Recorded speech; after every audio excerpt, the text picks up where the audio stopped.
Welcome back to the Reclaiming Canada Conference. This is the final panel this afternoon where we continue to explore the question of what does it mean to be an empowered citizen. It's part of the Reclaiming Sovereignty conversation. And so before I engage our panel in that conversation, I think we'll just begin with a little bit of introductions. So I'm wondering if each of you could just say a few words about who you are and what brings you here today. So Matt, why don't you start us off? I'm Matt Alexander, and as I've said before, I'm better known as Josh Alexander's father, a 16-year-old student who said that girls should have their own washrooms and that males should not be allowed in them. He said that God created male and female, and for that proclamation, he was removed from school permanently and not allowed back in. So that made some international headlines. But since then, my wife and I, as his parents, we were fired from teaching, and we were given an ultimatum to celebrate and affirm LGBTQ issues in the classroom with kids, and we said we wouldn't do that as Christians. So we're taking on the school board and we're taking on the union to challenge that and hopefully to make a better environment for other people in this country as well. So that's what brings me here. Great. Thank you, Matt. Nadine. And I'm Nadine Ness. I'm from Saskatchewan. Actually, originally from New Brunswick, but I'm in Saskatchewan. I'm the founder of Unified Grassroots, the biggest conservative organization in Saskatchewan. We are a grassroots, boots-on-the-ground organization. And I also do a show, which I forgot to mention throughout this whole conference. So, so I do a show I was doing daily, but now it's once a week. Called Rooted, Salty, and Light. So that's just who I am. Nadine, can you speak up? Yeah. Everybody's a little too soft. Just a little bit more energy, please. Yeah. Sure. And yeah, so we try to encourage people to get involved in all democratic processes. We do a lot of education as well. And yeah, so that's who I am. Okay, well, I'm sure we'll get into more. Krystal, what brings you? Who are you and what brings you? I am a childcare operator from Alberta. I own my own private for-profit childcare center. Somewhat like Nadine, I have a grassroots association that I chair called ACE, which is a group of operators across Canada. Actually, we now represent 163,000 licensed childcare spaces coast to coast. And we really are advocating for a national childcare system that isn't just $10 a day and affordable for some people, but actually puts children ahead of policy and ideology, and gives the control and choice back to the families of what kind of care they want. So yeah, that's who I am. Welcome. Thank you. So what we're being asked to wrestle with is the question of how to reclaim sovereignty. And I'm struggling a little bit about that question because I don't know whether we've actually experienced sovereignty in this country. And so are we actually reclaiming it or are we claiming it? I'd be interested if any of you have got some thoughts on that.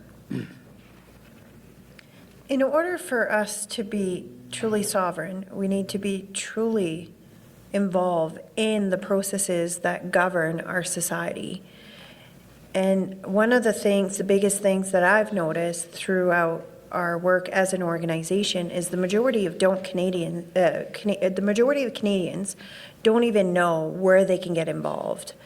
And I hear this all the time. I have so many people come to me that they have a problem and they have no idea how to fix it.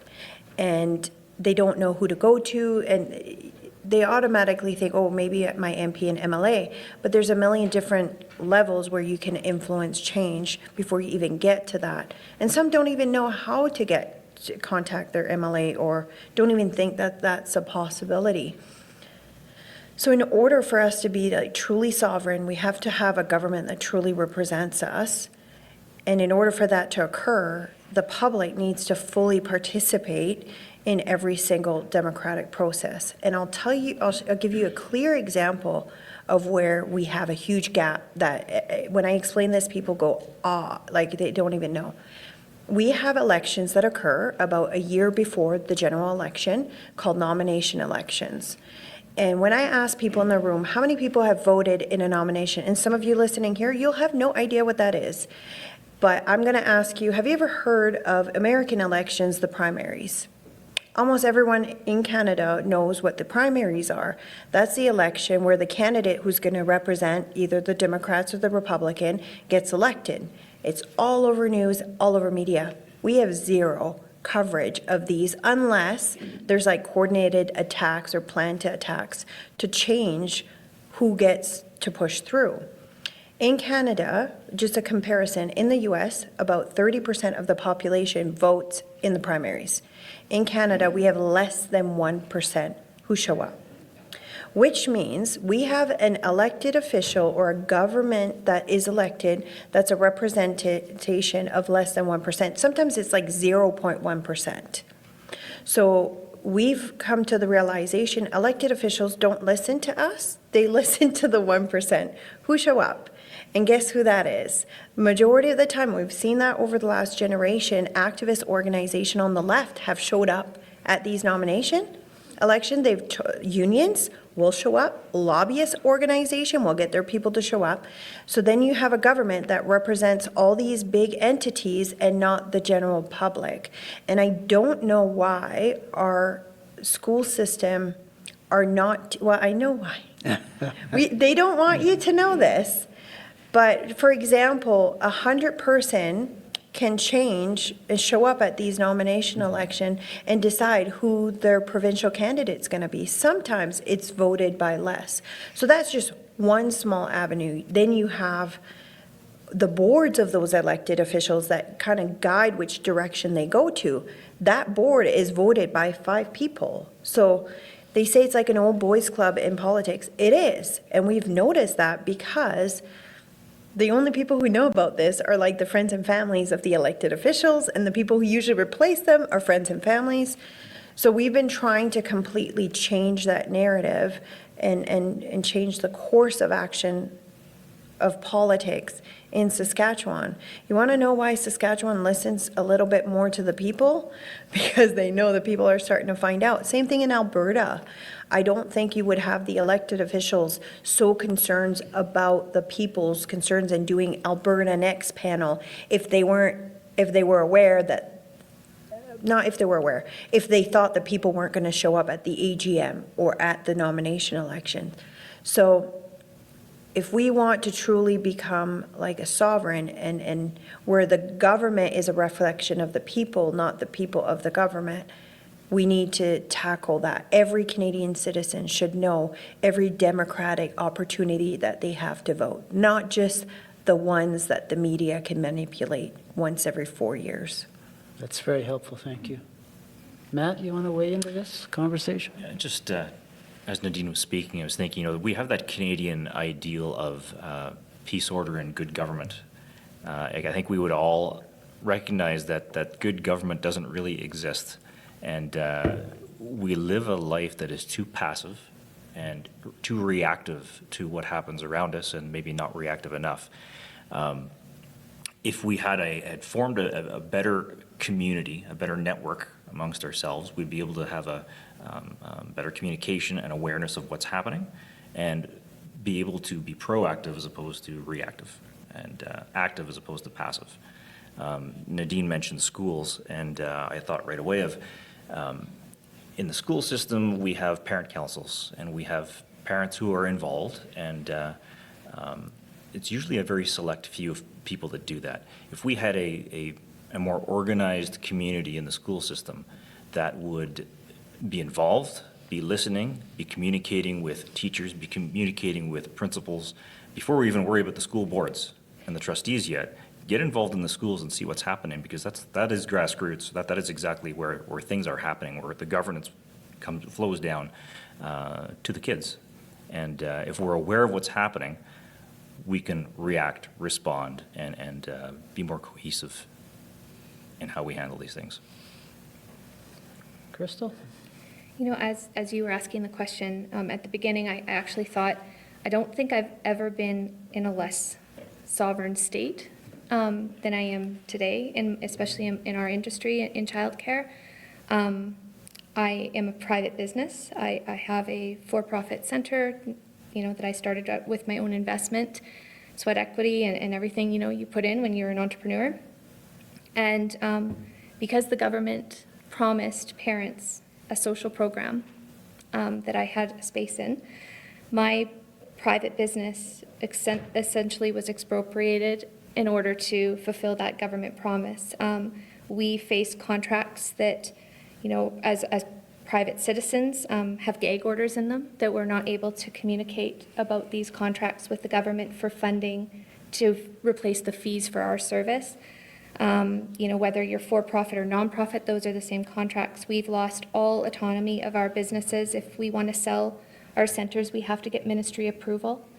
If we want to expand, we can't. We're no longer allowed to control our fees for service because it has to be within that $10 a day parameter. All of the services that we were able to access for children who need them are gone because, shockingly, childcare costs more than $10 a day and there's not enough funding. And then, I look back to how this program even came to be, and I think there was no sovereignty back then either because I'm a stakeholder. I am a parent.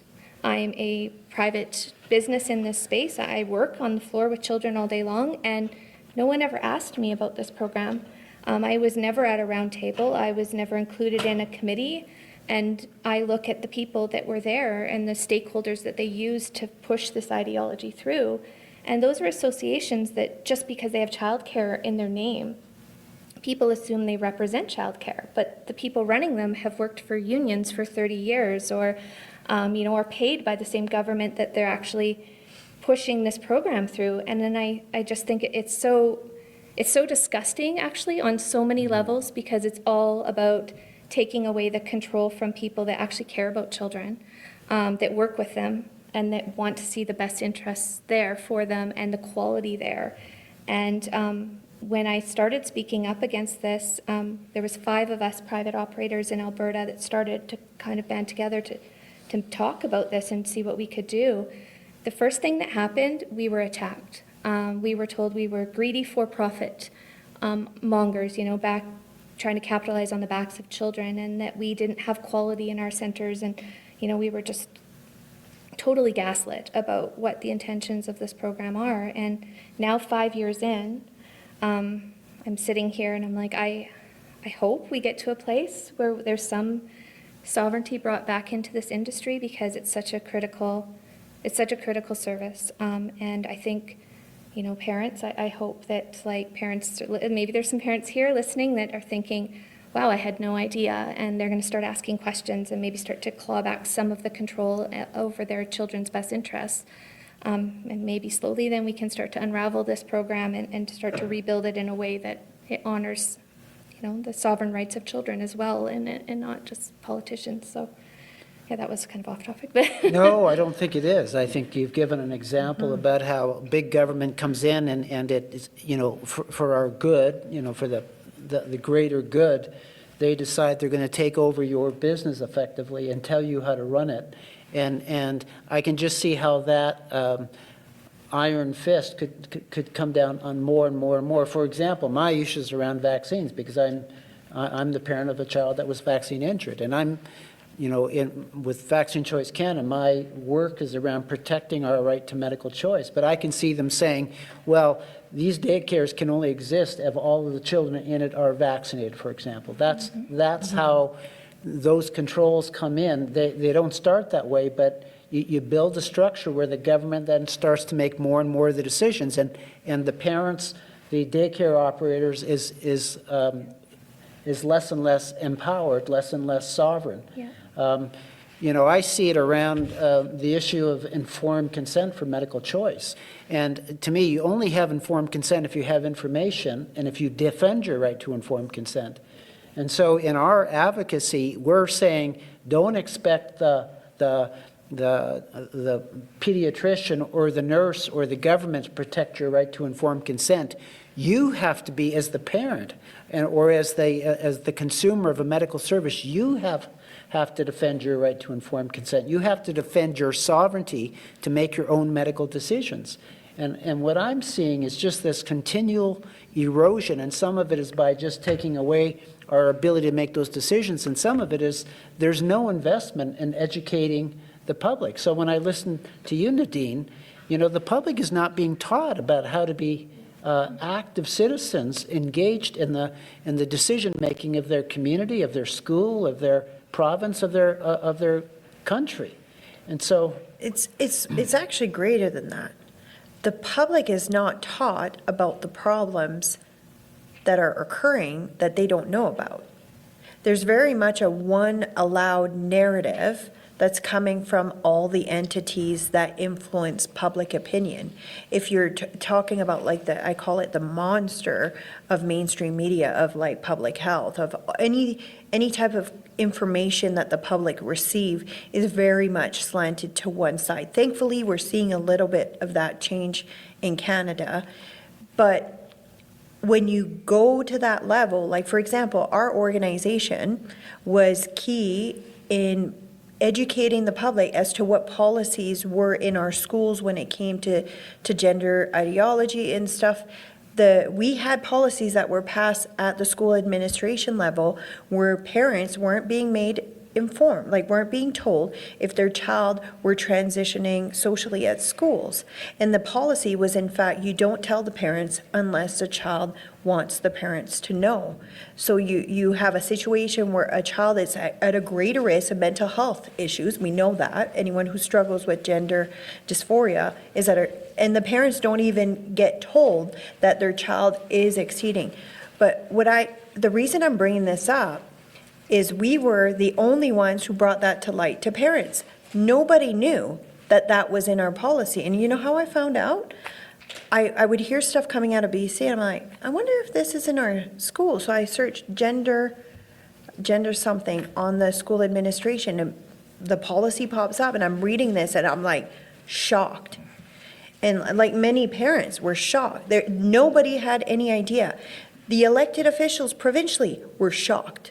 They didn't know. The school board trustees were shocked because they didn't put that in.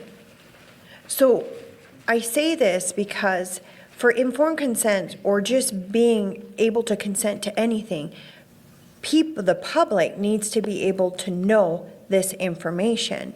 But when you have a monster that pushes one side and pushes a narrative a certain direction, and there's no counter to that, we have a big problem in Canada. And I remember, like, even during a classic case of this in COVID, you had a vaccine injured would go to the news and say, I have this story. We had a shocking story occur out of Saskatchewan where a child was threatened that the adoption wasn't going to go through, a 2-year-old, the adoption wasn't going to go through, which everything was finalized, unless they vaccinated the child. And they were actually threatening to come pick up the child from the home to go get it vaccinated for COVID and then bring it back. And they were questioning if they would approve the adoption for that. And there was a mandated for children.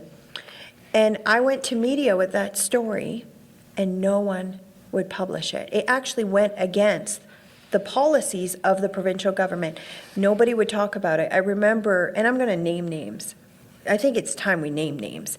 I remember talking to Wayne Mantika in Regina, and he's like, I know it's wrong, but I can't publish it. We can't do anything to do with vaccines.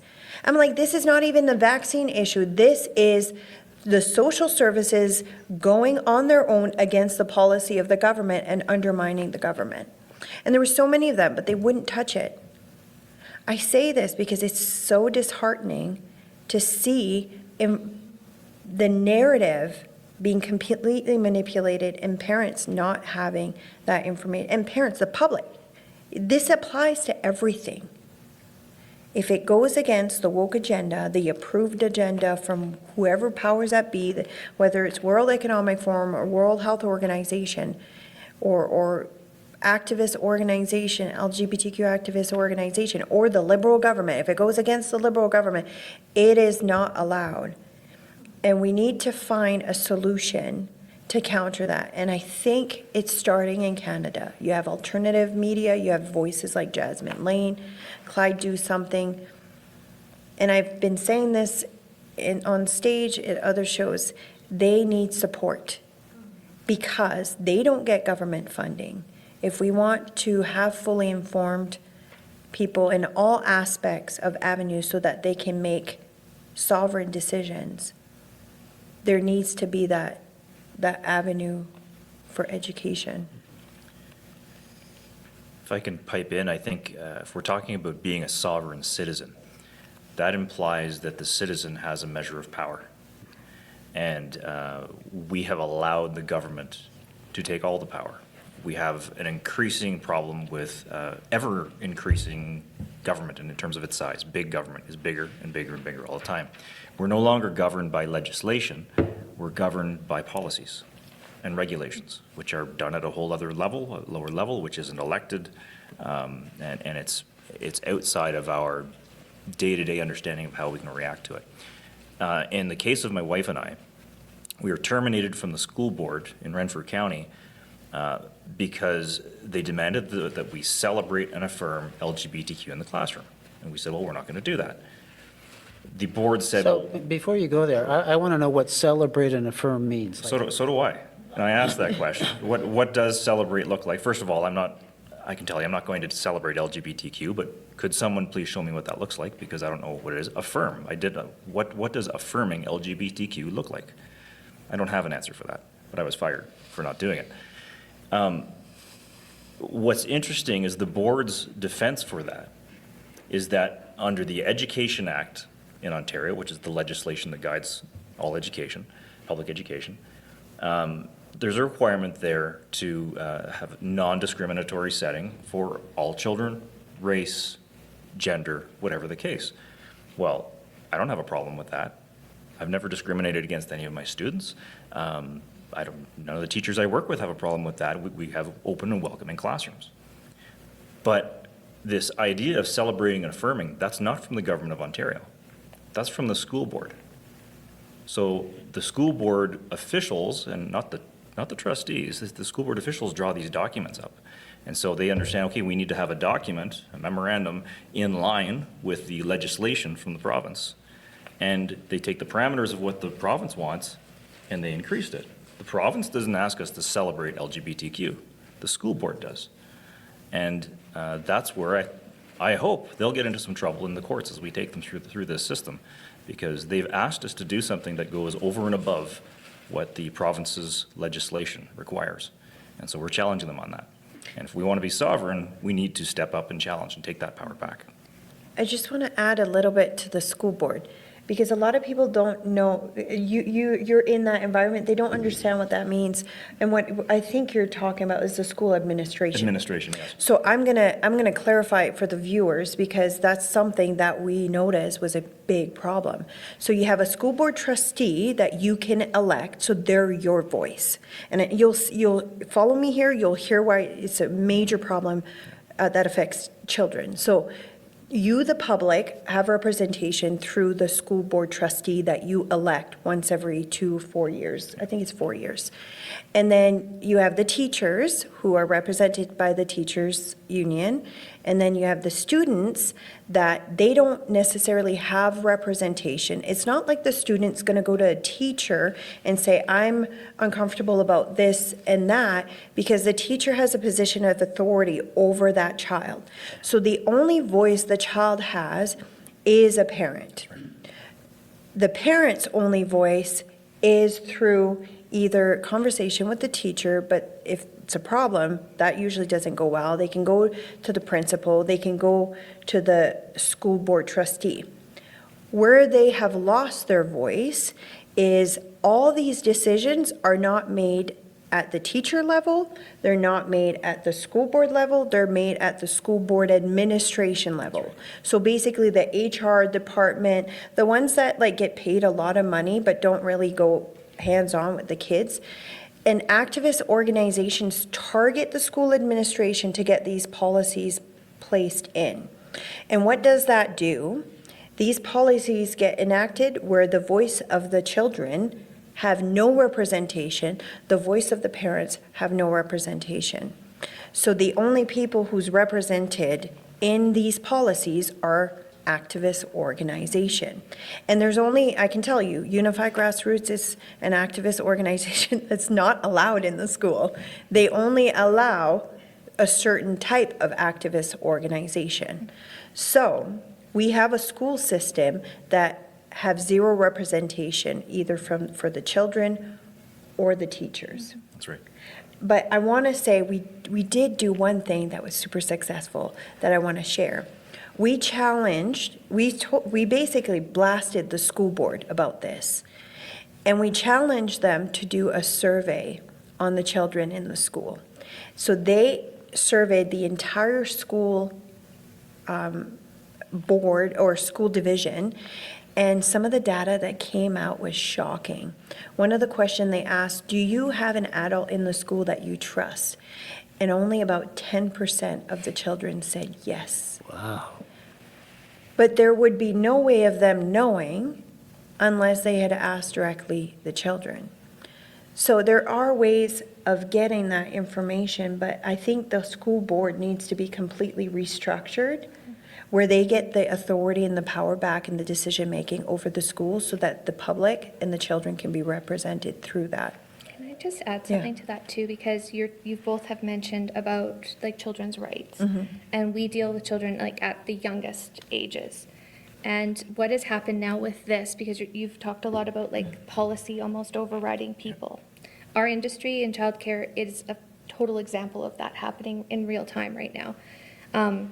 Because not only are we bound by regulations, which across Canada, across your province, all of us follow the health, safety, quality regulations, but now we're under a government program that controls our revenue, our expenses. Every bit of your center is dictated under this framework in some capacity. So the children in your center have lost all access to extra outside of what would have been there before. We're down to, I call it discount airline childcare. Yeah. You get the core regulatory requirements. If you want anything enhanced, either the operator pays for it out of pocket or has to find a way to somehow structure it within those parameters to pass it over to parents, which is really difficult to do when the affordability kind of is where it is in Canada right now. And I think too, like with our industry, we have always had a directed subsidy system in place. This has been here for decades in Alberta, and it's gone now. So how it worked is it was means tested. You as a family, you applied for this based on your income or however they wanted to structure it. You got X amount. You could direct to care of your choice as long as it met the parameters that the province set. That's gone now. So we get fee replacement. So not only are we in a situation where we have contracts with gag orders in them, we had no representation as operators for the children and families we serve because there was no association until we formed it ourselves that represented us. But now the government controls 90% of our fees. So if you push back on this program, if you want to leave the program, you are in a situation where the government can withhold that money for you. If you're in a non-compliant situation, if you are, whatever the reason is that maybe you're in trouble with the government in the province, they control 90% of your revenue. You have to wait for them to pay you back every month. Like, it's we've lost so much power because you can't even speak out against this because you're waiting for the government to pay you so you can pay your staff. And it's just such a gross cycle because it just, you're financing a system almost to keep it quiet in a way, instead of giving it to families under an existing structure that has been there for decades that you could just provide it to the families and let the parents direct it to wherever they want. And so it serves a political agenda saying we instituted $10 daycare. Yeah. What's not spoken about is the quality of daycare, Quality. the impact it has on the Yeah. ability of a daycare operator to And provide the kind of service you want to provide. nobody asks, like parents driving to drop their children off to daycare will often spend more than $10 on coffee. Yet they expect high quality, full service childcare when they get to the doorstep of your center. So I think that more than just, there's the citizens that need to take back power in two different ways. Like parents need to take back power for their families, actually responsibility for their families and their children, and to put their faith back in people that they've trusted. You know, when you've been your operator and you're choosing me to take care of your most precious asset and most precious thing that you have, and you're questioning me when I tell you that I can't fund the quality that your child deserves under $10 a day, like, that's where I think we need people, you know, not just to step up and fight back, you know, through different political channels, but start to use some critical thinking here. You know, like as parents, as citizens, I think that's the first thing we can do is start to ask questions. You know, don't just ask a question to place judgment onto someone else for having a different answer than you wanted, but to learn and like try and navigate these systems and figure out what's behind them and if they're really working for us. Because what's happening in childcare is happening across every platform. And this conference this weekend, I actually thought no one is going to be experiencing this, you know, level of takeover and things. And I'm actually really saddened to see that it's everywhere. Every panelist and speaker that I've listened to this weekend is saying the same thing that I'm saying. And I mean, I guess positive that we're all saying the same thing, but it's sad that it's Yeah. hit every aspect of our lives, you know? We're in crisis. I think Canadian society is very much in crisis. And you know, Bruce Pardy talks about there's two kinds of Canada, one that we have in our hearts that we, you know, the ideal, and then we have the reality that we're in some ways, a very captured system. We have allowed governments to make all kinds of decisions for us and then disempowered us from making our own decisions. And I think reclaiming is that we've got to stand up and we're in a battle, I think, for the health of the child, the health of the family, the health of the community. Like, I can imagine, like, what's the joy in providing the kind of service that you're providing when you're so constrained that you can't even put your own you know, imprint onto that. You know what's been, I think, the hardest for me as an educator in this system is that having the public shame of owning a childcare center. So I always felt pride in it. I was so proud of what I created and the services that I offered the community. And the minute I signed this agreement, there became this big divide in the sector, largely because of some of the advocacy, I call them ideological advocacy groups that have been pushing this narrative through, that it was, you know, for-profit operators are greedy and you're taking advantage of families, and you're capitalizing on children, and you're providing less quality of care because it's all about profit, right? The irony in all of that is we follow the exact same regulations, whether you're nonprofit or for-profit, exact same standards. And until we signed into this $10 a day agreement, no licensing officer ever knew whether we were for-profit or nonprofit. It never mattered, right? Because the parents had that subsidy that they directed to your center. You weren't the one who was at the mercy of the government to give that funding for families to access in your center.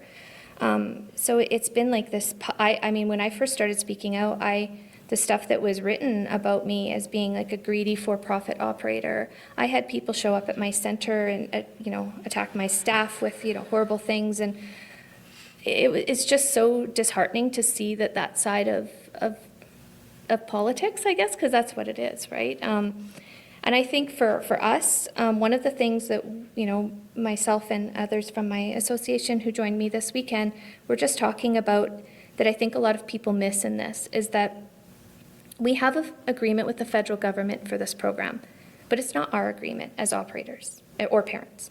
It's the province. So the provinces have signed a contract with the federal government.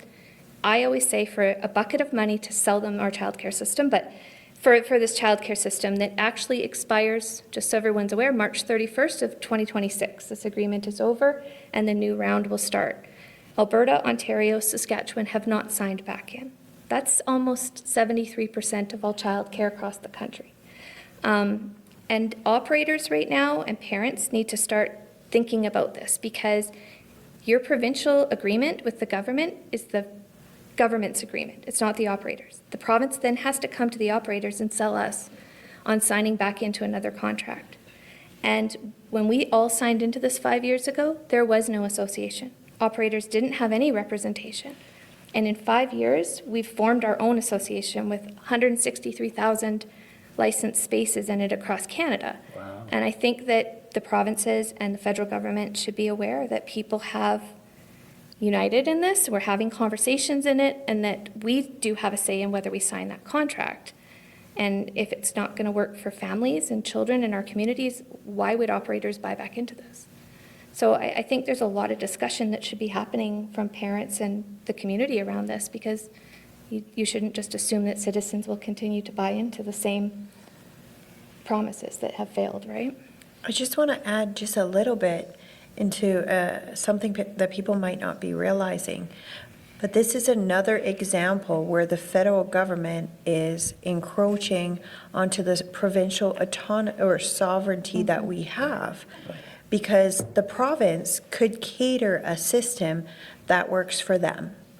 And right now, because it's come federally, it's brought in that liberal mindset into our province that might not fit. Like, I'm talking about Saskatchewan, but it's not necessarily a one-size-fits-all. So it is affecting you directly, but it's also, if they can do it for childcare, just completely take over, because education and childcare goes under a provincial authority, and now they've overridden that without even the province being able to sign in for it. Yeah. So if they're doing it for that, they're going to keep doing it for other stuff. Absolutely. Firearms, all these other avenues.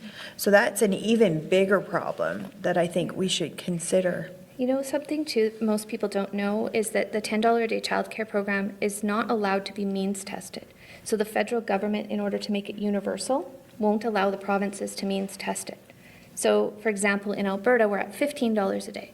So every family, regardless of income in Alberta right now, gets $15 a day childcare.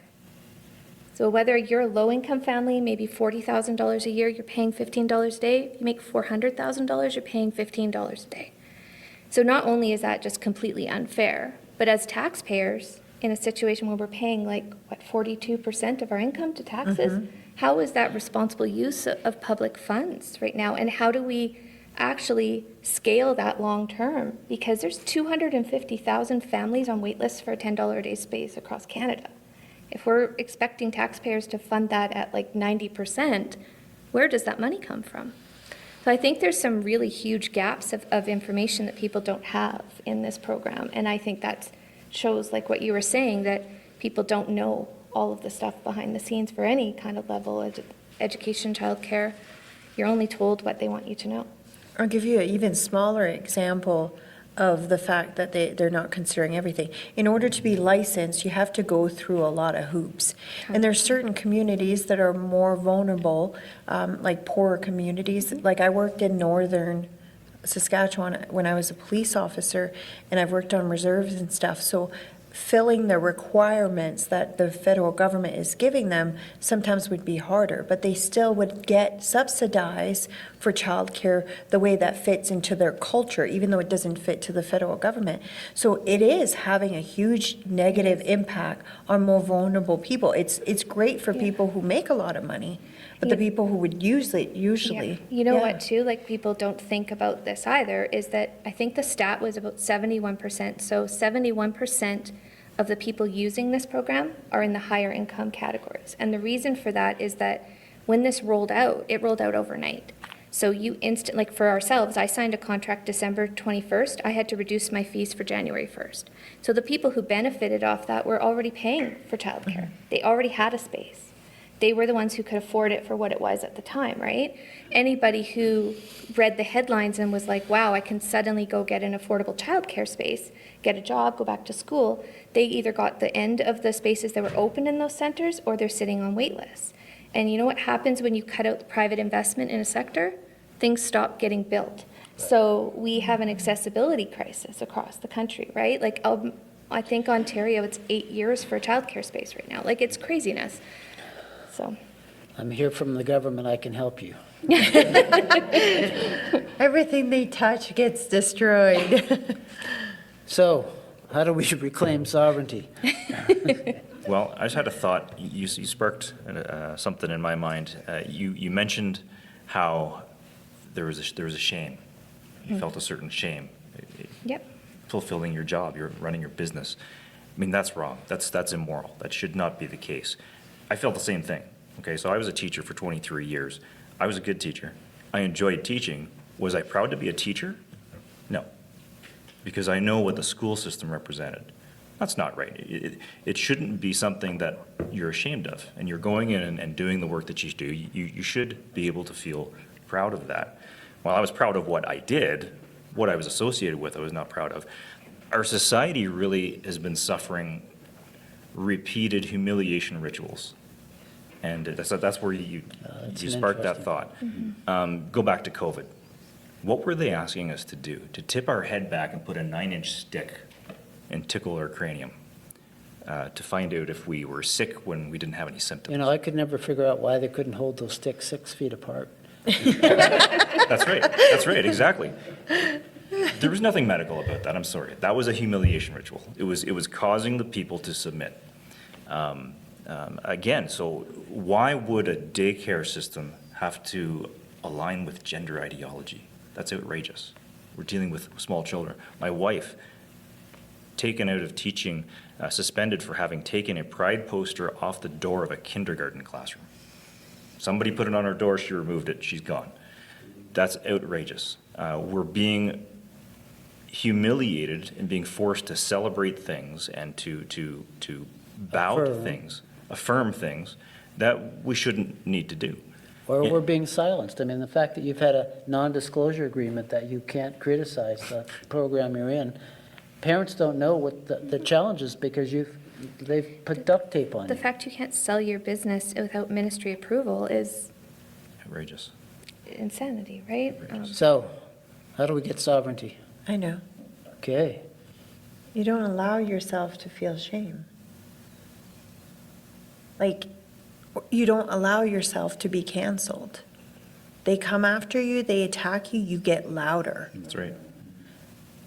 Like, I remember the first time my name was plastered over mainstream media with right-wing wacko being, I'm like, I voted for Trudeau in 2015, which, that's another thing, I'm making amends, I'm trying to. About feeling shame, right? But I remember like my husband came home and I just broke down crying. I'm like, that's not who I am. And I just felt so defeated. And we do when we go through these things. But the other side of that, like we could be into the victim mentality and be like, oh, poor us, it's awful. But I don't like that mentality. So I'm like, you know what? No, I'm going to get taller, stronger. I'm going to get a lot louder. Like a lot louder. It was actually the biggest mistake they could have done. Because now I was like, I'm not going back to just doing nothing. But we see this in cancel culture. You can only cancel those who allow themselves to be canceled. Exactly. And you can only give shame to people who allow themselves to feel shamed. So I think, and I love that you guys organized after that, because that's another like really powerful move. They thought you were a problem. Now you're a much bigger I know. problem. I get that a lot, actually. So, and that's one of the things that I love about this conference. I mean, they're going to try to say we're all crazy. And I walked in here and I was listening just before. And downstairs, I'm like, oh, these are a good group of solid people, like good, like normal, like well-behaved and really smart, brilliant people. And I think we need to do more of this because they can try to cancel us. They can try to cancel the event. But I think the more we do this, the more people will realize that we're really affecting change. It's going to happen. Well, somebody said to me, actually last week, it just fitting with what you said, is that there are three kinds of people. So when there's adversity, there are those who just comply and go along. There are those that will stand up, but when it starts to get hot, they also comply. And then there are those that they get louder. And it's like, you can't shut me up. And I think what we have found in our group here is those that say, you will not silence me. You can take away my career, you can take away my livelihood, you can publicly shame my reputation, but I am not shutting up. And I think that's how we get our sovereignty back. Thank you. It's been a rich conversation with all of you. Thank you for joining this panel.